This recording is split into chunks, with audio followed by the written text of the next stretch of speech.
അരികിൽ നീ ഉണ്ടായിരുന്നെങ്കിൽ. ഫക്രു ഒന്ന് റൊമാൻറ്റിക് ആണെന്ന് നോക്കുന്നത് പക്ഷെ പാട്ട് കൊള്ളായി അല്ലോ Fakru.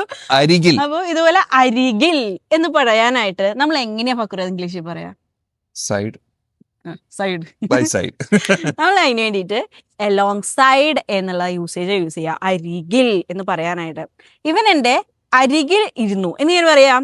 He sat alongside me എന്ന് പറഞ്ഞു കഴിഞ്ഞാൽ അവൻ എൻ്റെ അരികിലിരുന്നു.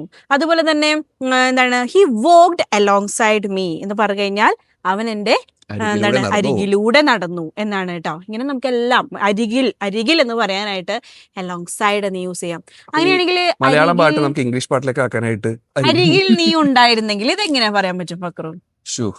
കവി കുമാരനാശാനെ പോലെ അവർ ഇത് കുറച്ച് ലിറ്ററേച്ചർ ആണ്. അപ്പൊ ഐ മിസ് യു എന്നുള്ളതാണ് ഇതിന്റെ കറക്റ്റ് ആയിട്ടുള്ള യൂസേജ്. അരികിൽ നീ ഉണ്ടായിരുന്നെങ്കിൽ correct usage I miss you എന്നാണ്. നീ പറഞ്ഞേ അരികിൽ നീ ഉണ്ടായിരുന്നെങ്കിൽ ഇംഗ്ലീഷ് പറഞ്ഞു ഐ മിസ് യു ഇങ്ങനെ പറയാട്ടോ. അങ്ങനെയാണെങ്കിൽ അവൻ എന്റെ അരികിൽ വന്നിരുന്നു എങ്ങനെയാ പറയാ ഇംഗ്ലീഷിൽ?